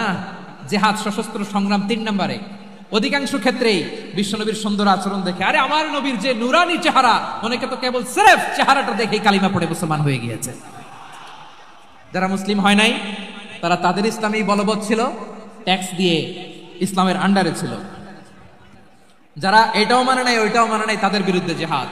বিষ্ণু ইসলাম 7ম হিজরিতে যখন খায়বার বিজয়ের পরে ইসলাম রিজিওনাল সুপার পাওয়ার হিসেবে আত্মপ্রকাশ করলো, বিশ্বনবী চিঠি লিখলেন অন্যান্য সুপার পাওয়ারের কাছে, রাষ্ট্রীয় চিঠি লেখে এক রাষ্ট্রপ্রধান আরেক রাষ্ট্রপ্রধানের কাছে, ঠিক কিনা বলেন?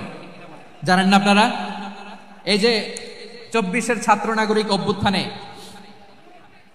এই অভ্যুত্থান যখন শুরু হয়, আমি তখন সাউথ আফ্রিকাতে একটা স্ট্যাটাস দিয়েছিলাম, কোটা নয় গোটা দেশ সংস্কার করা লাগবে।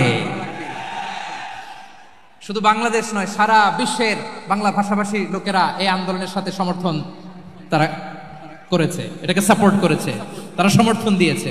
আমাদের ইউনাইটেড আরব আমিরাতের বাংলাদেশি ভাইরা তারা সেখানে রাস্তায় নেমে এসেছিল, জানেন?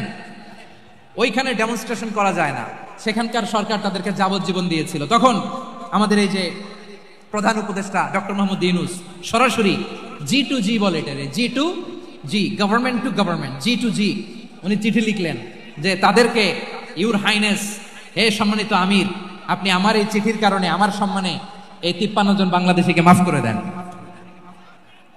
এই চিঠির বদৌলতে বেকসুর খালাস পেয়ে গিয়েছিল আমাদের ভাইরা, জানেন না এই ঘটনা আপনারা? তাহলে গভর্নমেন্ট টু গভর্নমেন্ট চিঠি দেওয়া হয়।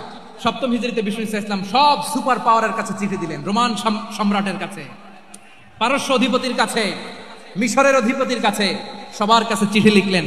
চিঠির ভাষা ছিল এরকম, মিন মুহাম্মাদিন রাসূলিল্লাহ ইলা মুকাওকিস আযীমিল কিবত, মুহাম্মদ রাসূলুল্লাহর পক্ষ থেকে মিশরের বাদশার কাছে, আসলিম তাসলাম, ইসলাম মানো শান্তিতে থাকবা, সালামুন আলা মান ইত্তাবা আল হুদা, শান্তি তার জন্য যে হেদায়েতের অনুসরণ করে। সুবহানাল্লাহ পড়েন।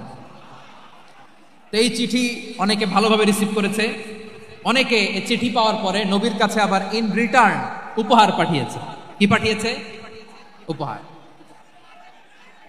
মিশরের বাদশা মুকাওকিস তিনি বিশ্বনবীকে বিশাল এক উপহারের ডালি পাঠিয়েছেন।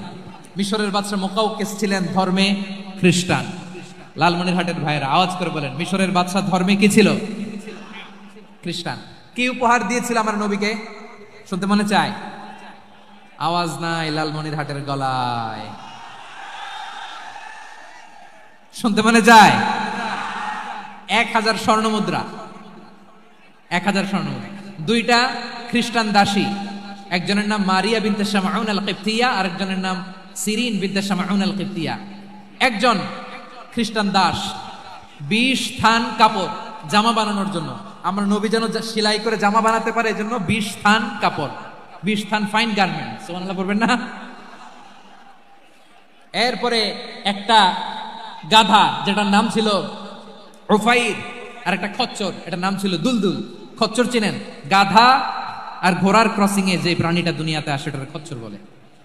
তো এই যে সুপার পাওয়ার খ্রিস্টান বাদশার কাছে নবী চিঠি লিখলেন, ওই খ্রিস্টান বাদশা আমার নবীকে উপহার দিল, বিশ্বনবী এই উপহারগুলো সানন্দে গ্রহণ করেছে। সুবহানাল্লাহ পড়বেন না?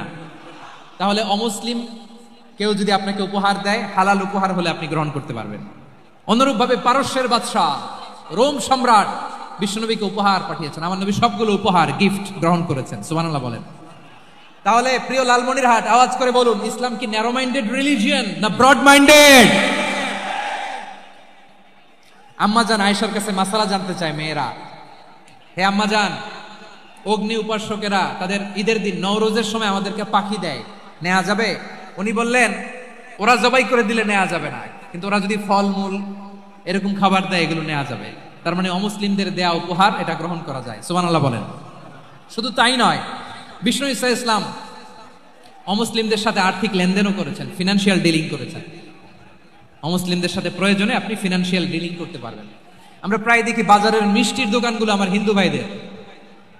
লালমনিরহাটে মিষ্টির দোকান, দইয়ের দোকান কারা চালায়? হিন্দুরা চালায় না? তারপরে যে বারবার শপ, চুল কাটে যে নাপিত, অধিকাংশ নাপিতের দোকানে কারা? আমার হিন্দু ভাইরা। আপনি চুল কাটতে পারবেন কিনা? পারবেন কিনা বলেন? পারবেন। তার দোকান থেকে দই মিষ্টি কিনতে পারবেন কিনা? হ্যাঁ, আমার মুসলিম ভাইয়ের দোকান থাকলে ওইটার আমি বেশি প্রায়োরিটি দিব, ঠিক কিনা? কিন্তু যদি তাদের সার্ভিস নিতে চান, প্রোডাক্ট নিতে চান, পারবেন। তার দলিল সহিহ বুখারী, আম্মা জান আয়েশা রাদিয়াল্লাহু তাআলা আনহা বলেন, ইশতারা রাসূলুল্লাহ সাল্লাল্লাহু আলাইহি ওয়াসাল্লাম মিন ইয়াহুদিয়িন তুআমান ওয়া রাহানাহু দিরআহু মিন হাদিদ। রাসূল সাল্লাল্লাহু আলাইহি ওয়াসাল্লাম এক ইহুদির কাছ থেকে, কার কাছ থেকে? সবাই বলে নাই, কার কাছ থেকে? আমার নবী, পেয়ারা নবী এক ইহুদির কাছ থেকে জব কিনেছিল, জব, বার্লি, যেটা দিয়ে রুটি বানায়। ওই জবের দাম দেওয়ার টাকা পয়সা নবীর কাছে ছিল না, ফলে নবী ওনার একটা পোশাকে মর্গেজ রেখেছিলেন, মর্গেজ, বন্ধক, যে এখন এটার দাম দিতে পারবো না, কয়েক কেজি বার্লি নিয়ে যাই আর বন্ধক হিসেবে আমার জামাটা রেখে গেলাম, যেদিন দাম দিব ওই দিন জামাটা ছুটাই নিয়ে যাব। সুবহানাল্লাহ পড়বেন না? বাকিতে নিছিলেন, বাকিতে। দিরআহু মিন হাদিদ, লোহার তৈরি বর্ম, মানে যুদ্ধের পোশাক, লোহা দিয়ে বানানো। বিশ্বনবী বললেন কয়েক কেজি জব দাও, টাকাটা পরে দিব, এখন টাকা নাই, বন্ধক হিসেবে, মর্গেজ হিসেবে আমার জামা রেখে গেলাম, যখন টাকা দিব জামা ছুটাই নিব। আওয়াজ করে বলতে হবে সুবহানাল্লাহ। এ থেকে বোঝা গেল অমুসলিমদের সাথে ফিনান্সিয়াল ডিলিং করা যায়, অর্থনৈতিক লেনদেন করা যায়, কেনাবেচা করা যায়, প্রোডাক্ট কেনা যায়। এমনকি আমাদের মসজিদে নববীতে বারান্দায় আপনার একটা অটোমেটিক ফ্লাইং আমব্রেলা দেখছেন? সূর্য যখন বাড়ে মসজিদে নববীর বারান্দায় ইয়ার্ডের মধ্যে অটোমেটিক্যালি কিছু আমব্রেলা আছে, সাঁ করে খুলে যায়, আর সূর্যের তাপ লাগে না। আবার সন্ধ্যাবেলায় এই আমব্রেলা গুলো ওরা ক্লোজ করে ফেলে, দেখেন নাই না? দেখছেন? এই মসজিদে নববীকে সর্বোচ্চ উন্নত মানের কনস্ট্রাকশন ইনফ্রাস্ট্রাকচার ডেভেলপ করার জন্য কর্তৃপক্ষ কিছু অমুসলিম ইঞ্জিনিয়ারের, ডিজাইনারের সহায়তা নিয়েছিল। সুবহানাল্লাহ বলেন। কোন দলিলের ভিত্তিতে? এই দলিলের ভিত্তিতে যে বিষ্ণু ঈসা ইসলাম অমুসলিমদের সাথেও লেনদেন করেছেন। আওয়াজ করে বলতে হবে আল্লাহু আকবার। শুধু তাই নয়, ইন কেস অফ ইমার্জেন্সি, প্রয়োজনে ইসলামের খাতিরে, ইসলামকে সামনের দিকে এগিয়ে নিয়ে যাওয়ার জন্য অমুসলিমদের সাপোর্ট নেওয়া জায়েজ আছে। সুবহানাল্লাহ বলেন। অমুসলিমদের সাপোর্ট নেয়া, তাদের থেকে অর্থ নেয়া, পলিটিক্যাল সাপোর্ট, পলিটিক্যাল অ্যাসাইলাম নেওয়া জায়েজ আছে। আমাদের অনেক বিশ্ববরেণ্য দায়ীরা আমেরিকায় অস্থায়ীভাবে অ্যাসাইলাম নিয়ে থাকে, নিজের দেশে গেলে ফাঁসিতে ঝুলাই দিবে। যুগ যুগ ধরে দায়ীদের উপর এরকম অত্যাচার আর নির্যাতন আছে না নাই? মিশরের অনেক দায়ীরা পাশ্চাত্যে যেয়ে থাকে, এই যে তারা পলিটিক্যাল অ্যাসাইলাম নিয়ে থাকে, রাজনৈতিক আশ্রয়, এটা জায়েজ আছে না? এটা যে জায়েজ আছে তার প্রমাণ স্বয়ং বিশ্বনবী সাল্লাল্লাহু আলাইহি ওয়াসাল্লাম পলিটিক্যাল সাপোর্ট নিয়েছিলেন অমুসলিমদের কাছ থেকে। সুবহানাল্লাহ বলেন। খুব মজাদার একটা ঘটনা, শুনবেন? আপনাদের আগ্রহ দেখে তো মনে হয় না শোনার ইচ্ছা আছে। আছে? আছে? গলায় জোর আছে? লিল্লাহি তাকবীর, লিল্লাহি তাকবীর, নারায়ে তাকবীর। মাশাআল্লাহ।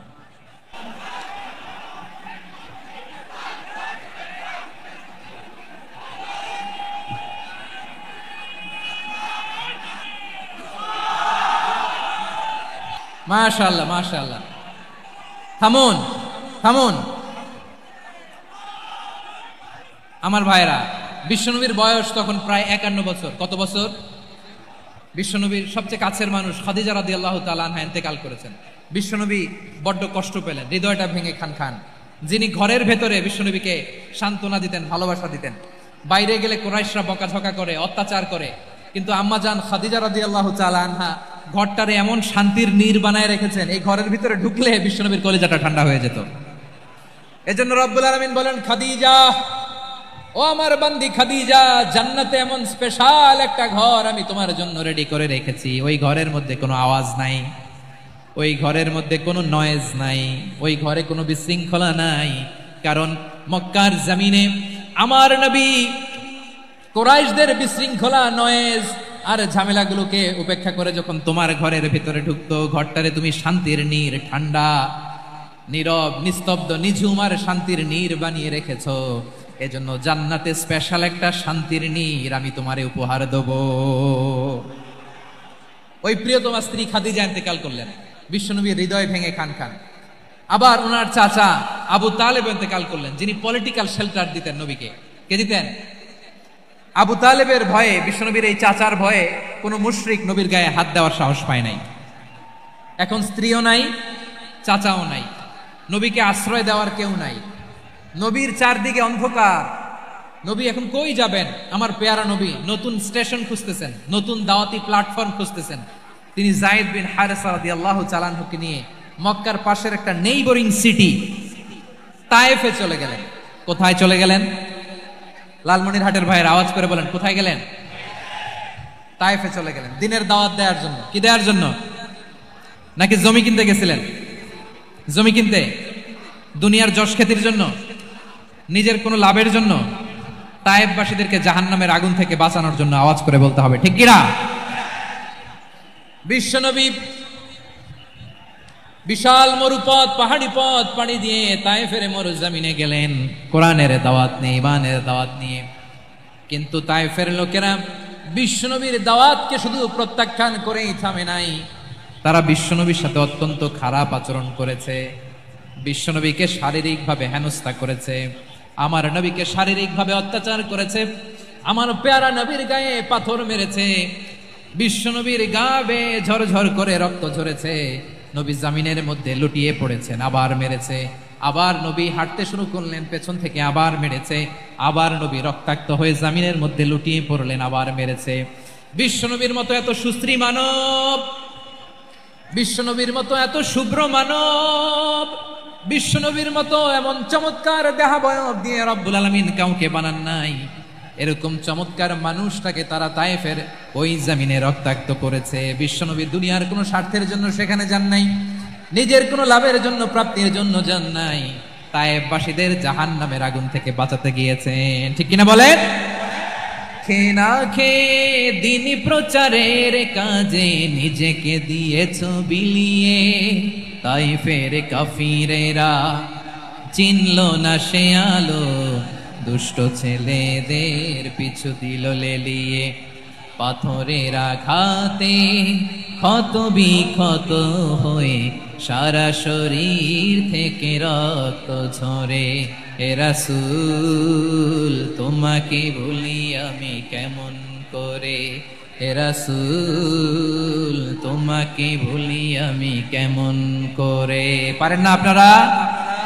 ধরুন আমার সাথে, হাজার ব্যথা বেদনার পরে ফিরে আসনি তুমি আপন ঘরে, দিনের আলো তুমি ছড়িয়ে দিতে চলে গেলে মদিনায় মক্কা ছেড়ে।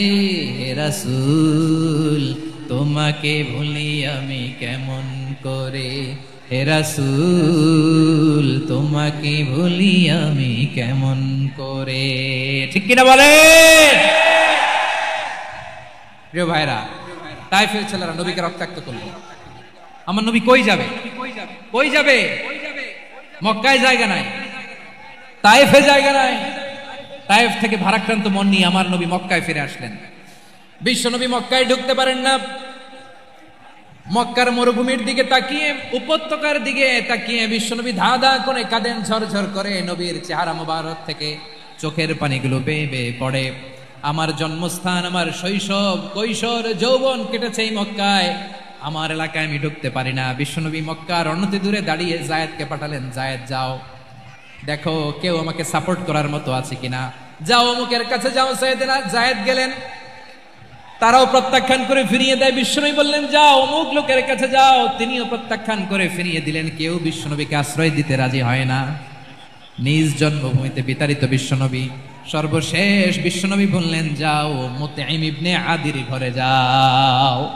মুতঈম ইবনে আদি মুশরিক, তার কাছে যাও। গেলেন, মুতঈম ইবনে আদি রাজি হয়ে গেল। সুবহানাল্লাহ বলেন। দেখেন, অনেক বিপদের সময়ও আমি নিজে সাক্ষী, সামাজিকভাবে, রাজনৈতিকভাবে কত ঝঞ্ঝা, কত ষড়যন্ত্র, কত কনস্পাইরেসি পারি দিয়ে আমাদেরকে সামনে এগিয়ে যেতে হয়। এই শত্রুদের ভেতরেও একজনকে দাঁড় করিয়ে দেয় যে আল্লাহর কোরআনের জন্য রেডি হয়ে যায়। পড়েন সুবহানাল্লাহ। মুতঈম ইবনে আদি, আল্লাহ তার মনকে নরম করে দিলেন। মুতঈম বলে, মুহাম্মদ আমি তোমাকে আশ্রয় দিব। তার দুই ছেলেকে পাঠালেন, যাও খোলা তলোয়ার নিয়ে, স্কট দিয়ে, গার্ড অফ অনার দিয়ে মোহাম্মদকে মক্কায় ঢুকাও, আর বলো আমি আমান দেব। আমান কি দিব? আমান মানে সিকিউরিটি, নিরাপত্তা। সিকিউরিটি ছাড়া, আমান দেওয়া ছাড়া কেউ থাকতে পারতো না মক্কায়। দুই ছেলে বিষ্ণু ইসা ইসলামকে নিয়ে আসলো। নবী কাবার চারদিকে তাওয়াফ করলেন, নামাজ পড়লেন। আবু জাহেল, উতবা, শাইবা, ওয়ালিদ ইবনে মুগীরা সবাই দেখে, কেউ কিছু করতে পারে না। কারণ মুতঈম ইবনে আদি ঘোষণা দিয়েছেন আমি মুহাম্মদকে আমান দিয়েছি, মুহাম্মদের গায়ে যেন কেউ স্পর্শ না করে। আওয়াজ করে পড়েন সুবহানাল্লাহ। নবীর এই বিপদ কালে মুহূর্তে মুতঈমের হৃদয়টারে নরম করে দিল কে? আচ্ছা, লালমনির হাটের ভাইরা বলেন, এই মুতঈম কি মুসলিম ছিল না মুশরিক? সবাই বলতে হবে মুসলিম না মুশরিক? তাহলে মুশরিকের কাছ থেকে নবী পলিটিক্যাল অ্যাসাইলাম, আধুনিক রাষ্ট্রবিজ্ঞানের ভাষায় পলিটিক্যাল অ্যাসাইলাম, যেটাকে বলে রাজনৈতিক আশ্রয়, উনার আমান বা নিরাপত্তার এই ঘোষণায় তিনি মক্কায় ঢুকলেন। যতদিন নিরাপত্তা ছিলেন। মুতিম যখন মারা গেল, বিষ্ণু ইসলাম হিজরত করে মদিনায় চলে গেলেন, সুবহানাল্লাহ। কিন্তু মুতিম যে বিশ্বনবীর উপকার করছে এটা বিশ্বনবী ভুলে নাই। আমাদের অনেকে আছে উপকার করার পরে আর খেয়াল থাকে না, খাওয়ার পরে গলা দিয়ে নামলে আর খেয়াল থাকে না, এরকম আছে না নাই? আমার নবী ভুলে নাই। বদরের প্রান্তরে 70 জন কাফেরকে যখন বন্দী করে বিশ্বনবীর সামনে হাঁটু গেড়ে দাঁড় করানো হলো, বসানো হলো, 70 জন কাফের। কয়জন? বিশ্বনবী তাদের দিকে তাকিয়ে বললেন, সহিহ বুখারীর বর্ণনা, লাউ কানাল মুতি'ম ইবনে আদি হাইয়ান সুম্মা কাল্লামানি হাউলাইন নাতনা লা তারাকতুহুম লাহু। বদরের প্রান্তরে 70 জন বন্দী কাফিরের দিকে তাকিয়ে আমার নবী বললেন, আজকে মুতি'ম ইবনে আদি যদি বেঁচে থাকতো আর তোমাদের 70 জনের ব্যাপারে যদি মুতি'ম এক বাক্যে একটা সুপারিশ করত, তার সম্মানে আজকে তোদের সবাইরে আমি মাফ করে দিতাম। সুবহানাল্লাহ নাই? ওই যে চিল্লাচিল্লি যে কথা বোঝে নাই, কোন জিনিস মিস করছে ওরা নিজেরাও বোঝে নাই। বিশ্বনবী মুতি'মের এই সাহায্যের কথা বলে নাই। 70 জন মুশরিক হাঁটু গেড়ে বসা, নবী চাইলে এখনই এক্সিকিউশন অর্ডার দিতে পারে। তিনি বললেন, আজকে যদি মুতি'ম বেঁচে থাকতো আর মুতি'ম যদি তোদের জন্য সুপারিশ করতে, আবর্জনাগুলোর ব্যাপারে সুপারিশ করতে, আমি মুহূর্তেই তোদেরকে এমনি মাফ করে দিতাম। এবার বলেন, ইসলাম কি ন্যারো মাইন্ডেড না ব্রড মাইন্ডেড? শুধু তাই নয়, যাকে যে সম্মান দেয়ার আমার নবী দিতেন, হোক আস্তিক হোক নাস্তিক, হোক মুসলিম হোক অমুসলিম। বিষ্ণু ইসলাম যখন রোমান সম্রাটের কাছে চিঠি লিখেছেন, আমার প্রিয় লালমনির হাটের ভাইরা, অল্প কয়েক মিনিট কয়েকটা জরুরি কথা বলবো, এদিকে তাকান, এদিকে তাকান। রোমান সম্রাটের কাছে বিশ্বনবী যখন চিঠি লিখলেন মিন মুহাম্মদ রাসূলিল্লাহ ইলা হিরাকলা আযীমির রোম, মুহাম্মদের পক্ষ থেকে হিরাক্লিয়াসের কাছে, যিনি হচ্ছেন আযীমির রোম। এটা নবী নিজ থেকে বানায় লিখছেন, অতিরিক্ত সম্মান দিয়ে। কোন রাষ্ট্রপ্রধান যখন আসে তাদেরকে আমরা কি বলি জানেন? তার নামের শেষে HE এটা লিখতে হয়, H.E. মানে হিজ এক্সেলেন্সি। কি লেখে? হিজ এক্সেলেন্সি অথবা ইউর হাইনেস, ইউর ম্যাজেস্টি। দেখেন, বিশ্বনবী সাল্লাল্লাহু আলাইহি ওয়াসাল্লাম সব নবীদেরও নবী। তিনি একজন মুশরিক খ্রিস্টান সম্রাট, রোমান সম্রাটের কাছে চিঠি লিখতে যায়, লিখতেছে ইলা হিরাকলা আযীমির রোম, হিরাক্লিয়াসের কাছে আমার চিঠি, যিনি রোমের আযীম, হিজ হাইনেস, মানে রোমের অনেক সম্মানিত এক বাহাদুর। আওয়াজ করে বলেন সুবহানাল্লাহ। তার মানে যাকে যে সম্মান দেয়ার এটা বিশ্বনবী দিতেন। এমনকি যে ইহুদিরা ভালো ছিল, এই ইহুদিদেরও প্রশংসা করেছেন বিশ্বনবী মুহাম্মদুর রাসূলুল্লাহ সাল্লাল্লাহু আলাইহি ওয়াসাল্লাম। এক ইহুদির প্রশংসা করেছেন বিশ্বনবী। ইহুদির কার? আমি তো আমার ভাইয়ের প্রশংসা করি না, আমি তো এক আলেম আরেক আলেমরে স্পেস দেই না, আমি তো এক দায়ী আরেক দায়ীর সাথে বসতে চাই না। আমার নবী ইহুদির প্রশংসা করে। কার প্রশংসা? ওই ইহুদির নাম ছিল মুখাইরিক। সিরাত গ্রন্থ ঘাটলে পাবেন। তিনি বলেছেন মুখাইরিক খাইরু ইয়াহুদ, Mukhayriq is the best of the Jews. জুইসদের মধ্যে সে সবচেয়ে ভালো। কেন প্রশংসা করলেন তার? এর কারণ মদিনা চার্টারে কথা ছিল সব ধর্মের মুসলিম, মুশরিক, ইহুদিরা মিলে মদিনাকে রক্ষা করবে। কিন্তু 3য় হিজরিতে যখন উহুদের যুদ্ধ শুরু হলো, সবার কথা ছিল যেই আক্রমণ করে আমরা মদিনাকে বাঁচাবো। কোন শহরকে বাঁচাবো? মদিনাকে। কিন্তু কুরাইশরা যখন অ্যাটাক করলো, ইহুদিরা আর আসে না, ইহুদিরা আর বেরোয় না। বিষ্ণু বললেন, ওহে ইহুদিরা, তোমরা না চুক্তি করলে আমার সাথে যে মদিনা বাঁচাতে সবাই ঝাঁপিয়ে পড়বো, আসো। একটা ইহুদিও বেরোয় না, কেউ আসে নাই সেদিন, একজন ছাড়া। তার নাম মুখাইরেক। তার নাম কি? মুখাইরেক বাহাদুরের মতো ঘোড়সাওয়ার হয়ে বেরিয়ে গেলেন এবং বললেন, গোটা ইহুদি সাম্রাজ্যের একজনও যদি না আসে, আমি মুখাইরেককে কেউ ঘরে আটকে রাখতে পারবে না। বেরিয়ে আসলেন, এসে বললেন, আমি মুহাম্মদের পক্ষে যুদ্ধ করব। আমি মারা গেলে আমার সম্পদ আমার উত্তরাধিকারীরা পাবে না, আমার সম্পদ তোমরা মুহাম্মদকে দিয়ে দিবা। সুবহানাল্লাহ বলেন। উহুদের ময়দানে 70 জন মুসলমান শহীদ হলো। এই ইহুদি, সেও মুসলমানের পক্ষে যুদ্ধ করে নিহত হলো। সুবহানাল্লাহ বলেন। মুসলিমদের লাশ যখন নিয়ে আসা হলো, এই মুখাইরিকের লাশও নিয়ে আসা হলো। মুসলিমদের লাশের পাশে মুখাইরিকের লাশ দেখে বিশ্বনবী মুখাইরিকের প্রতি অনেক খুশি হলেন। আর বিশ্বনবী খুশি হয়ে বললেন, মুখাইরিক খায়রু ইয়াহুদ, মুখাইরিক যদিও তুমি ইহুদি, তারপরে তুমি সব ইহুদিদের মধ্যে সেরা ইহুদি পড়েন সুবহানাল্লাহ। আমার নবী ইহুদিকেও সম্মান দিতে কার্পণ্য করে নাই, আওয়াজ করে বলেন আল্লাহু আকবার। প্রিয় ভাইরা, এবার সর্বশেষ আওয়াজ করে বলেন, ইসলাম কি ন্যারো মাইন্ডেড নাকি ব্রড মাইন্ডেড? সবাই বলেন ন্যারো মাইন্ডেড না ব্রড মাইন্ডেড? এজন্য অমুসলিম হইলেই তারা আমাদের শত্রু নয়। শত্রু কারা? এই লালমনিরহাটের ভাইরা শোনেন, শত্রু কারা? যে সমস্ত অমুসলিম আমাদেরকে নিশ্চিহ্ন করে দিতে চায়, যে সমস্ত অমুসলিম আমাদের ভূখণ্ড থেকে আমাদেরকে তাড়িয়ে দিতে চায়, যে সমস্ত অমুসলিম আমার ধর্ম নিয়ে তুচ্ছতাচ্ছিল্য করে চিল্লায় বলেন ঠিক কিনা, তারা আমাদের শত্রু। সাধারণ অমুসলিমরা আমার শত্রু নয়। এই যে হিন্দুরা থাকে এরা আমার ভাই, বৌদ্ধরা আমার ভাই, খ্রিস্টানরা আমার ভাই, ইহুদিরা আমার ভাই।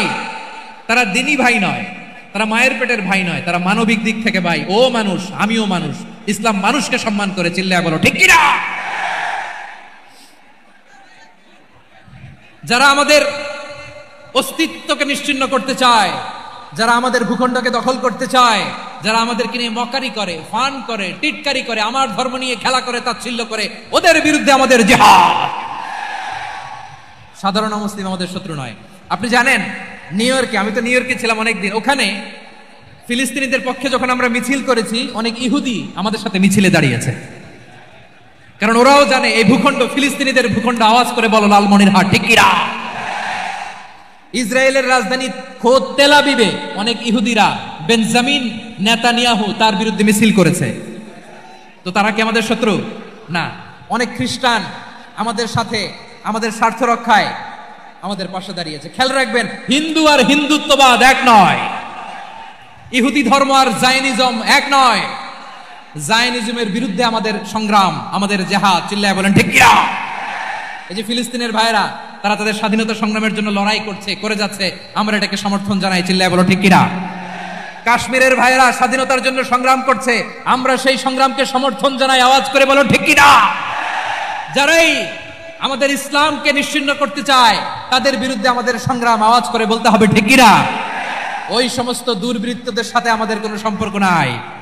আমরা যদি ঐক্যবদ্ধ থাকতে পারি, ওই দুর্বৃত্তরা চান্স পাবে না। আমরা ঐক্যবদ্ধ থাকতে রাজি আছি। লালমনিরহাটের ভাইরা, আমরা ঐক্যবদ্ধ থাকলে ওই দুর্বৃত্তদের কালো হাত ভেঙে দিতে আমাদের সময় লাগবে না।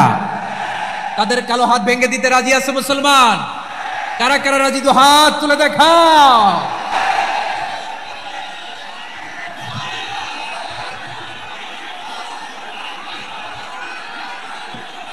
আমার প্রাণ প্রিয় লালমনিরহাটের ভাইরা, শত্রু কাফের আর অশত্রু কাফেরের মধ্যে পার্থক্য আছে না নাই? আবু তালেবও মুশরিক, আবু জাহেলও মুশরিক, কিন্তু দুই মুশরিকে পার্থক্য আছে না নাই? আবু তালেব নবীর চাচা, মুশরিক, মারা গিয়েছে মুশরিক অবস্থায়, কিন্তু আজীবন আমার নবীকে আগলে রেখেছে, আমার নবীকে সাপোর্ট করেছে, ভালোবেসেছে। আবু জাহেলও মুশরিক, মারা গিয়েছে মুশরিক হিসেবে, আজীবন আমার নবীর বিরুদ্ধাচারণ করেছে। আবু জাহেলের শক্তি, সামর্থ্য, স্ট্র্যাটেজি, প্ল্যান সব আমার নবীর বিরুদ্ধে ছিল। আবু জাহেলের কারণে একটা দিন শান্তিতে আমার নবী মক্কায় ঘুমাতে পারে নাই, চিল্লায় বলেন ঠিক কিনা। এজন্য রব্বুল আলামিন বলেন, লা ইয়ানহাকুমুল্লাহু আনিল্লাযীনা লাম ইউকাতিলুকুম ফিদ-দীনি ওয়া লাম ইখরিজুকুম মিন দিয়ারিকুম আন তাবাররুহুম ওয়া তুকসিতু ইলাইহিম ইন্নাল্লাহা ইউহিব্বুল মুকসিতিন।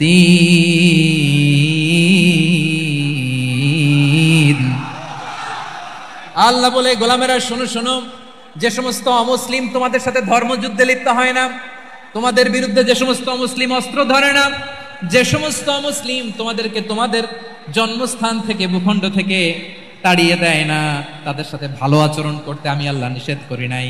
তাদের সাথে সদাচরণে কোনো নিষেধাজ্ঞা নাই, বরং তাদের সাথে সদাচরণ করো, এটাই আমি আল্লাহ চাই। তাহলে আমার যে অমুসলিমরা আমাদের সাথে শত্রুতা করে না, তুচ্ছতাচ্ছিল্য করে না, আমাদের ভূমি থেকে আমাদেরকে উচ্ছেদ করতে চায় না, আমাদের বিরুদ্ধে অস্ত্র ধরে না, ওই অমুসলিম ভাইদের সাথে আমাদের কোনো দ্বন্দ্ব আছে? কোনো বিরোধ আছে?